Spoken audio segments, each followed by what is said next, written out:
여러분 오늘 제목이 무엇인지 아십니까? 네, 반응이 너무 빠르십니다. 네, 내가 이 도시에 사는 이유, 우리 성도님들은 이 도시에 왜 살게 되셨습니까? 어떤 분은 시집 와보니까 경산이었고, 어떤 분은 어쩌다 보니까 여기 와서 정착을 하시게 되었고, 어떤 분들은 태어나 보니 여기였고, 그죠? 그래서 여기에 머물러 사시게 된 것이라 생각이 됩니다. 하지만 하나님께 우연은 없죠. 하나님 우리에게 뭔가 하나님이 바라시는 무엇인가가 있기 때문에 우리를 이 경산에 도시잖아요. 그죠? 27만 명이 살고 있는 이 도시에 우리를 부르셨다라고 생각이 됩니다. 여러분 종교 사회학자 로드니 스타크라는 분이 이렇게 얘기했어요. 그리스도는 그리스 로마 세계의 도시 문명 속에서 삶의 빈곤, 혼돈, 공포, 야만성에 대항하여서 일어난 재활력 운동으로 기능했었다. 기독교는 도시의 삶을 새롭게 하는 활력을 불어넣었다. 기독교는 노숙자와 빈곤층으로 가득한 도시에 자선뿐 아니라 희망을 제공했다. 전염병이 창궐한 도시들에게 기독교는 효과적인 봉사의 표본이 되었다. 그렇게 쓰고 있습니다. 무슨 말입니까? 그리스 로마 시대 기독교는 그 누가 보더라도 많은 사람들에게 선한 영향력을 끼치는 종교 아닌 종교였다라는 것입니다. 그리고 그 누구보다도 헌신적이었고 그 누구보다도 봉사의 표본이 되었던 것이 기독교인들, 예수를 믿는 사람들이었다라고 얘기를 하는 겁니다. 여러분 오늘날에 우리가 살고 있는 2022년 12월 4일에 우리의 교회는 우리가 살고 있는 이 도시에서의 우리 기독교의 모습은 어떨까요? 앞에서 로드니 스타크가 얘기한 이 그대로의 사실들이 오늘 살아가고 있는 우리들에게 그대로 적용이 될까요? 국민일보와 코디 연구소가 GN컴 리서치에 의뢰해서요, 1000명을 대상으로 진행한 기독교에 대한 대국민 이미지 조사, 여기에 보니까 종교 호감도를 묻는 질문이 있습니다. 여기에 코로나 이후거든요.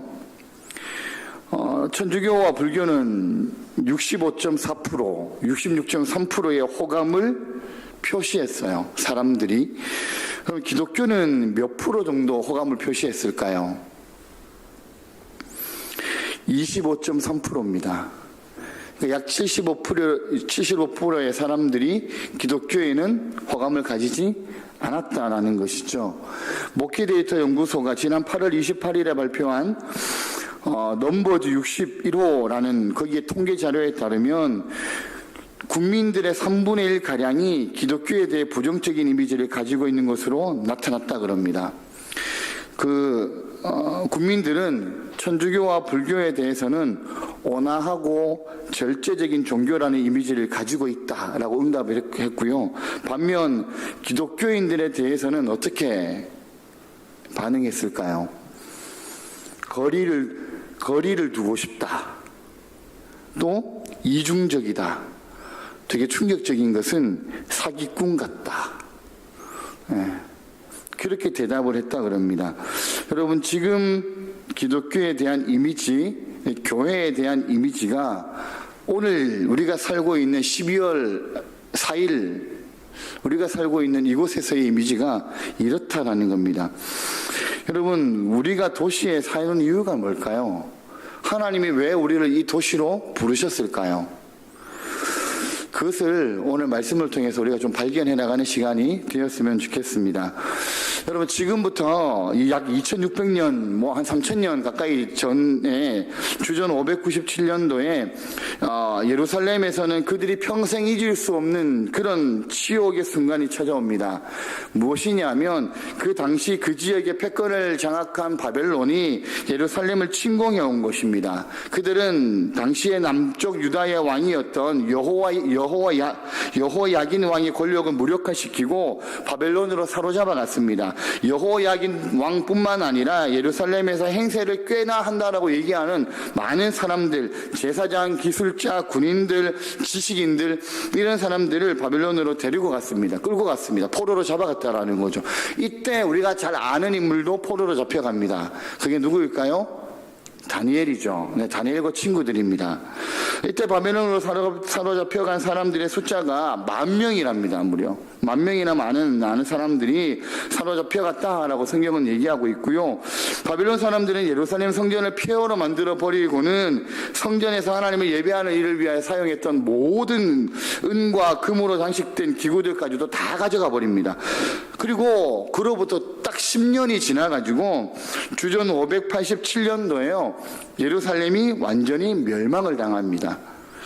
여호야긴 대신에 왕으로 세웠던 시드기야는 자녀들이 모두 죽임을 당하고요. 시드기야 왕 자신은 두 눈이 뽑힌 채로 바벨론으로 끌려가는 수모를 당하게 됩니다. 자, 이때에도 많은 예루살렘 사람들이 바벨론으로 끌어가게 되고요. 이걸 바벨론 제2차 포로기 뭐 이렇게 얘기하기도 합니다.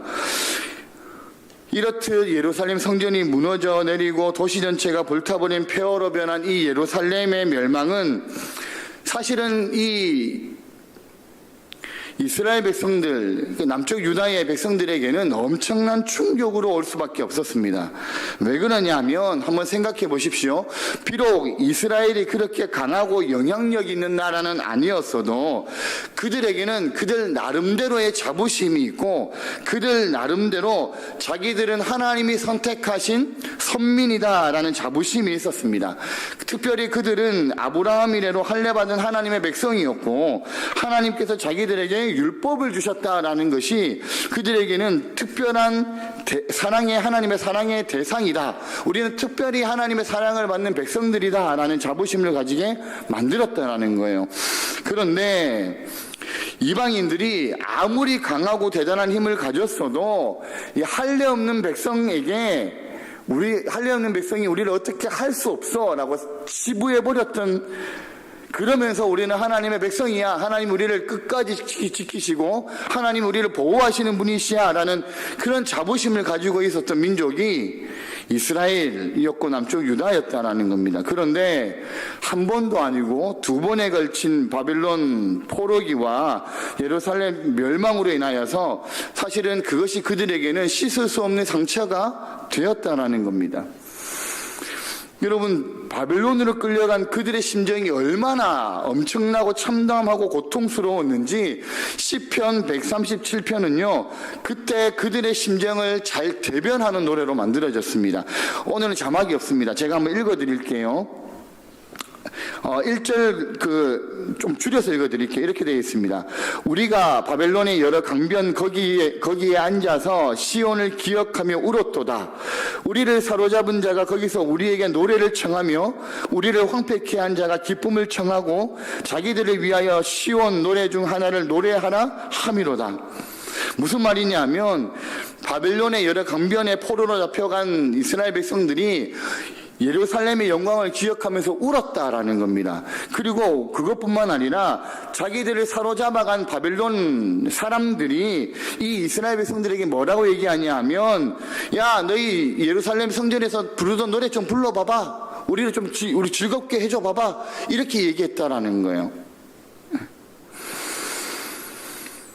여러분, 그들이 비록 포로로 끌려갔지만 이 강변에 모여서 예배를 드렸는데 이 바벨론 사람들을 향한 적개심이나 분노가 여전하더라는 겁니다. 그것이 시편 137편에 그대로 나타나는 거예요. 그러니까 이 하나님을 향하여 부르던 찬양을 이방 사람들 앞에서는 도저히 부를 수 없는, 그래서 이스라엘 백성들이, 남쪽 유다의 백성들이 뭐라고 노래하냐 하면 130편 137편 8절에 보면 이렇게 되어 있습니다. 멸망할 딸 바빌론아, 내가 우리에게 행한 대로 내게 갚는 자가 복이 있으리로다, 이렇게 얘기합니다. 니도 똑같이 당했으면 좋겠다, 이렇게 얘기했다라는 거죠. 여러분, 비록 몸은 바벨론의 포로로 끌려와 있지만 그들의 마음은 여전히 예루살렘 주변을 맴돌고 있는 거예요. 낮이나 밤이나 그들의 마음은 항상 무너져가지고요, 이 예루살렘에 머물러 있는 것을 볼 수 있다라는 겁니다. 또한 그들은 아직도 여러 가지 잔혹한 방법으로 자신들을 유린했던 이 바벨론 사람들에 대한 분노, 그리고 바벨론의 앞잡이가 되어서 같이 자기들을 유린했던 이 에돔 사람들에 대한 증오가 여전히 그들에게 사무쳐 있다는 것을 알 수 있다는 거죠. 여러분, 근데 이런 반응이 당연합니까? 당연하지 않습니까? 당연하죠. 그렇죠? 일제점령기 때 우리나라가 똑같은 반감을 가진 것과 같이 똑같은 것이죠, 어떻게 보면. 그래서 이번 월드컵도 일본이 8강에 올라간다 이런 얘기 들으면 속이 이제 조금 뒤집히기도 하고, 네, 잘하면 우리도 잘해야 된다, 뭐 그런 생각도 들고 그러잖아요. 여러분, 그러니까 당연한 반응이라고 볼 수 있다는 거예요. 이런 모욕과 수치를 당했음에도 불구하고 아무런 감정이나 느낌이 없다면 그건 정상적인 사람이라고 말할 수 없을 겁니다. 근데 오늘 우리가 읽었던 본문의 말씀에 보면 똑같이 바벨론 포로기를 배경으로 하고 있으면서 정반대의 이야기를 하고 있다라는 겁니다. 시편 137편에서 그들이 슬퍼하면서 분노하면서 노래했던 것과는 다른 그런 모습들로 하나님 앞에서 살아가라라고 얘기하는 모습들을 우리는 볼 수 있다는 건데요. 오늘 우리가 읽은 말씀은 첫 번째 포로기, 그러니까 첫 번째 바벨론의 침공이 있고 난 다음에 포로로 사람들이 잡혀간 그 후에 예레미야 선지자가 바벨론에 끌려간 사람들에게 보낸 편지 형식으로 되어 있습니다. 그러니까 이 예루살렘이 완전히 멸망하기 전에 그 시점에 보내는 편지 형식으로 되어 있는데요. 이제 사실은 멸망이 얼마 남지 않은 그 시간을 예견하면서 보내는 편지라는 겁니다. 자, 예레미야는 보낸 편지 속에서 시편 137편에서 느꼈던 느낌과는 전혀 다른 얘기를 하고 있거든요. 바벨론으로 끌려간 이스라엘 사람들을 지금 예레미야는 어떻게 격려하고 있냐면, 너희는 집을 짓고 거기에 살며 텃밭을 만들고 열매를 먹으라, 그렇게 얘기합니다. 여러분, 5절 말씀 한번 보실까요? 5절과 6절을 우리 성경을 보면서 같이 한번 읽겠습니다. 시작. 너희는 집을 짓고 거기에 살며 텃밭을 만들고 그 열매를 먹으라. 아내를 맞이하여 자녀를 낳으며 너희 아들이 아내를 맞이하며 너희 딸이 남편을 맞아 그들로 자녀를 낳게 하여 너희가 거기에서 번성하고 줄어들지 아니하게 하라. 자, 무슨 말이에요? 마치 바벨론에 그들이 오랫동안 살던 곳인 것처럼 이 예루살렘에서 살던 곳과 조금도 다를 바 없이 집을 짓고 땅을 일구어서 밭을 만들고 열매를 거두어서 먹으라라고 얘기합니다. 거기에 정착해라라고 얘기하는 것이죠. 거기다가 결혼도 해서 자식도 낳고 자녀들도 장성하면 결혼해서 대를 이어갈 뿐만 아니라 더욱 번성해야 된다, 이렇게 얘기한다는 거죠. 6절의 말씀 마지막에 보면 이렇게 얘기합니다. 너희가 거기서 번성하고 줄어들지 않게 하라, 이렇게 말씀하는데, 여기서 번성하라 라는 말씀은요, 창세기 1장 28절에서 하나님이 사람을 지으시고 난 다음에 생육하고 번성하라 라고 하는 그 번성하다 라는 단어하고 똑같은 단어가 사용돼요. 한마디로 말하면 하나님은 비록 그들이 바벨론에 끌려오긴 했지만 마치 처음 사람을 지으시고 그들에게 복을 주신 것처럼 이 바벨론에서 살게 된 그들에게도 같은 복을 내리시겠다라는 겁니다. 번성할 수 있는. 하나님은 이스라엘 백성들이 바벨론에 살아도 번성하기를 원하신다라는 거예요.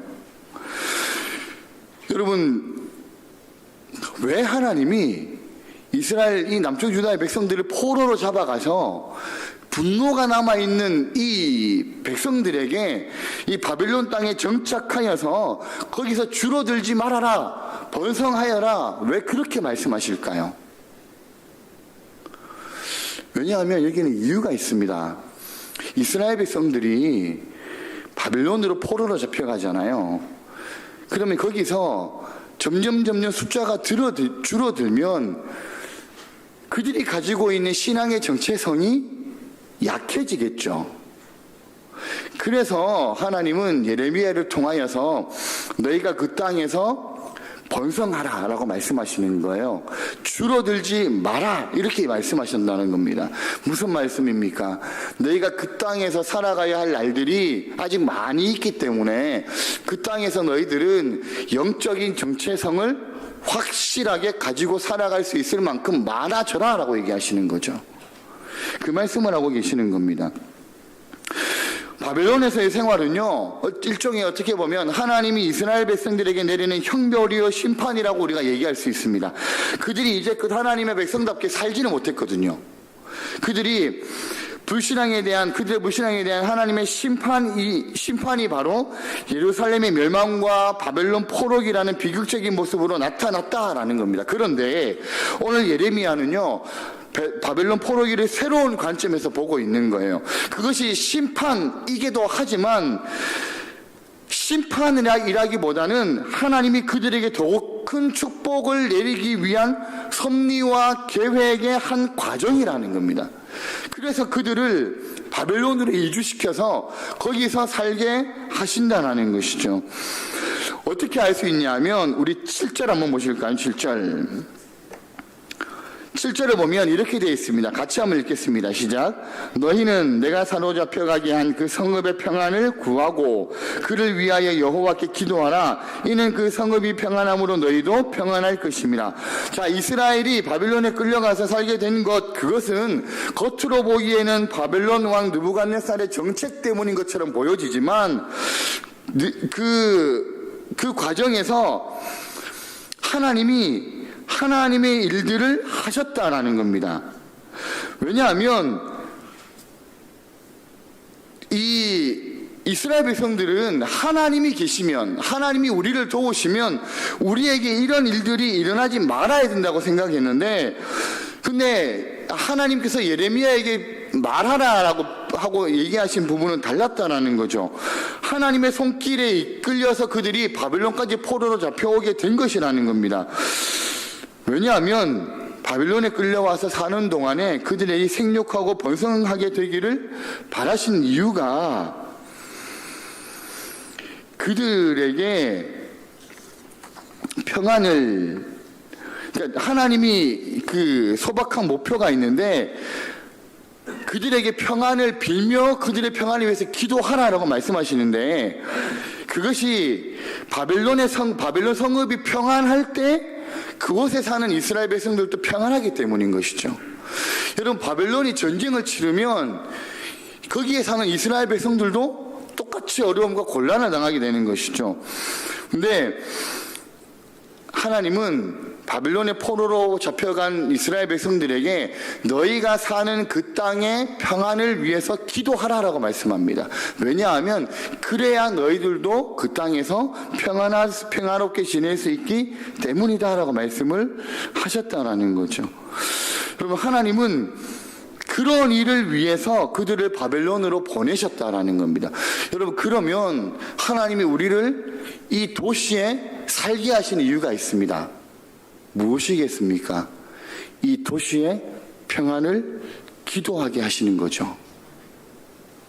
이 도시에서 영적인 정체성을 가지고 살아가게 하시기 위하여서 우리를 이 도시에 살게 하신 것이라는 겁니다. 여러분, 예레미야는 그들이 바벨론에서 보내야 하는 시간이 70년이라고 명시해 놓고 있거든요. 바벨론 10절 한번 보실까요? 10절 말씀을 우리 같이 한번 읽겠습니다. 시작. 여호와께서 이와 같이 말씀하시니라. 바벨론에서 70년이 차면 내가 너희를 돌보고 너희의 선한 말을 너희에게 성취하여 너희를 이곳으로 돌아오게 하리라. 자, 70년이라는 시간이 가지는 의미가 무엇일까요? 왜 하나님은 70년이 차면 이렇게 예레미야를 통해서 말씀하게 하셨을까요?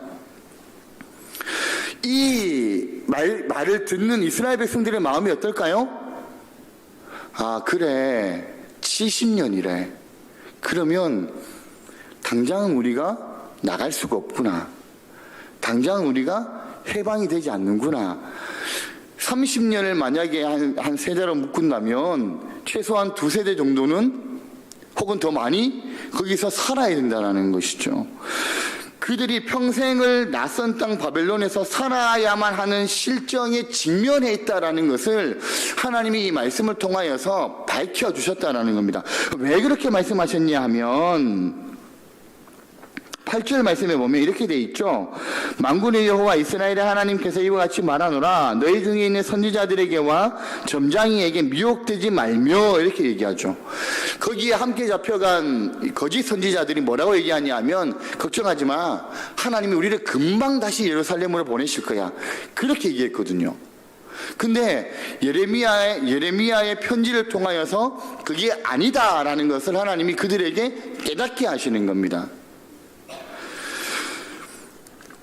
여러분, 하나님께서 70년이라는 시간이 동안 바벨론 땅에서 이스라엘 백성들이 살아가야 돼 라고 말씀을 하셨다라는 거예요. 예레미야를 통해서 그들에게 주신 말씀은 우리를 이루고 이곳까지 인도하신 분은 하나님이시다라는 것. 어쩌면 우리가 이렇게 원치 않는 조건 속에서 평생을 살아야 할지도 모른다 하더라도 우리를 여기에 보내신 분은 하나님이시다라는 소명을 가지고 살라라는 겁니다. 그렇게 하시기 위해서 하나님이 그 현실을 바라보게 하셨다라는 것이죠. 여러분, 우리를 하나님께서 이곳에서 직장을 가지게 하신 이유가 있어요. 이 경산 땅에 태어나게 하신 이유가 있고 이 경산 땅으로 시집오게 하신 이유가 있다라는 것이죠. 무엇입니까? 우리에게 소명을 주시기 위함이라는 거죠. 이 도시를 취하는 소명. 여러분, 하나님의 복음이 옛날처럼 뜨문뜨문 떨어져 있는 집들이 있는 곳에서 복음이 전해진다면 굉장히 느리게 전해지겠죠. 근데 지금은 어떻습니까? 한 곳에 모여 살잖아요. 도시는 인구 밀집이잖아요. 그죠? 그러면 복음의 확산이 어떻게 될까요? 훨씬 빨리 일어날 수 있는 것이죠. 우리를 이 경산 땅에 살게 하신 이유, 죄송합니다. 경산이 집 주소가 아닌 분들은 대구 땅, 본인 살고 계신 땅이라고 생각하시면 됩니다. 청도, 그럴 수도 있잖아요. 그죠? 우리를 거기에 살게 하신 이유가 있다라는 겁니다. 무엇입니까? 그 땅 가운데서 하나님의 복음을 우리를 통하여 전하게 하시기 위함이시라는 거죠. 예레미야는요, 하나님의 관점에서 계속 이야기를 합니다. 11절 한번 보실까요? 11절 말씀을 같이 한번 읽을게요. 여호와의 말씀이니라. 너희를 향한 나의 생각을 내가 아나니 평안이요 지향이 아니니라. 너희에게 미래와 희망을 주는 것이니라. 자, 앞에 대목을 이렇게도 우리가 읽을 수 있거든요. 내게는 너희들을 향한 생각과 계획이 있다. 물론 그들은 70년이라는 이 길고 지루한 시간을 그곳에서 보내야 됩니다. 하지만 하나님께는 그들을 향한 분명한 계획과 생각이 있다라는 거예요. 이것이 예레미야가 가진 현실을 향한 관점이라는 겁니다. 하나님이 당신들을 향한 계획을 가지고 당신들을 지금 포로로 잡혀가게 만드신 겁니다 라는 그 이야기를 하고 있다라는 것이죠. 우리가 살아가는 이 도시에서의 삶이 쉽지 않잖아요. 그죠? 녹록지 않습니다. 우리가 직면한 현실이 때로는 견디기 힘들고 어렵다고 하더라도 이것은 하나님의 귀한 섭리와 청사진 아래에서 진행되는 일이라는 겁니다. 그냥 우리를 여기에 태어나게 하시지 않으셨다라는 거예요. 그냥 우리를 이 도시로 부르시지 않으셨다라는 겁니다. 우리에게서 일어나고 있는 일들이 결국에는 하나님의 생각과 계획에 무관하여 이루어지는 일들은 하나도 없다라는 겁니다. 모두가 뭐예요? 하나님의 섭리와 하나님의 청사진 안에서 이루어지는 것들이라는 것이죠. 그러면 예레미야는요, 지금 이스라엘 백성들에게 뭐라고 얘기하고 있냐면, 그들이 있는 자리가 하나님이 너희를 심판하기 위해서 부르신 자리가 아니다라는 거죠. 평안과 소망이라는 거예요. 그들은 하나님이 주신 평안을 전하기 위해서, 하나님께서 주시는 소망을 사람들에게 전하기 위해서, 비록 포로로 끌려온 신세가 되었지만 그 일을 위해서 하나님은 그들을 그 바벨론 땅에 부르셨다라는 겁니다. 똑같죠? 하나님은요, 우리가 머물고 있는 이곳에서 평안을 선포하게 하기 위하여서, 소망을 다른 사람들에게 전하게 하기 위하여서 우리를 이 도시에 부르셨다라는 겁니다. 여러분, 이런 하나님의 뜻을 이루기 위해서 우리는요, 끊임없이 하나님만을 바라보고 하나님만을 의지하는 하나님의 사람으로 굳건히 서야 된다는 것이죠. 누구를 통해 알 수 있습니까? 다니엘을 통해서 알 수 있는 거죠. 사드락과 메삭과 아벳느고, 그죠? 그들을 통하여서 우리가 알 수 있는 것이죠. 근데 여러분, 우리가 알아야 될 게 있습니다. 그건 뭐냐 하면, 우리가 바벨론 땅 안에서, 우리가 도시 안에서 하나님의 평안과 소망을 나누어주는 존재로 부르심을 받아서 살아가지만 바벨론이잖아요. 이스라엘 백성들이 그 땅이 사실은 위험한 땅이잖아요. 그들의 정체성을 지키기가 참 어려운 땅이라는 겁니다. 우상이 만연하는 땅이라는 겁니다. 그래서 하나님은 이스라엘 백성들에게 너희는 번성하라 라고 말씀하신 거죠. 너희는 번성하여서 많아져서 너희의 영적인 정체성을 너희는 가져야 돼 라고 말씀하셨다라는 겁니다. 근데요, 그러면 우리는 이 땅에서, 이 도시에서 예수를 믿지 않는 사람들과 분리되어 살아가야 될까요? 당신들은 우리와 믿는 게 다르기 때문에 안 돼. 우리는 당신들과 친하게 지낼 수 없어. 우리는 분리되어서 살아가야 될까요? 그게 아니라는 것이죠. 우리를 이 도시에 부르신 것은 이 도시에서 우리의 영적인 정체성을 그들에게 나타내게 하시고 그들로 예수 그리스도를 알게 하시기 위하여서 우리를 부르셨다는 겁니다. 여러분, 그렇기 때문에 우리에게 필요한 것은요, 영적인 마지노선이 있어야 됩니다. 무슨 말이냐면, 여러분, 다니엘이 바벨론으로 잡혀갔어요. 그죠? 바벨론으로 잡혀가서 이 다니엘이 거기서 아무것도 하지 않았습니까? 나는 하나님을 믿는 거룩한 백성이기 때문에 우상을 숭배하는 당신들과는 나는 절대로 같이 못 있습니다. 이렇게 했습니까? 그게 아니잖아요. 뭐 했습니까? 바벨론의 교육을 받았죠. 또 거기다가 뭐 했습니까? 창시기명을 했습니다. 지금으로 따지면, 우리로 따지면 벨드사살이라는 이름을 받았죠. 자, 하나냐 미사 바벨론의 세 친구도 이름이 창시기명을 했습니다. 근데 그들이 끝까지 거부한 게 있죠. 그게 뭐예요? 왕에게 바쳐졌던 음식은 먹지 않았거든요.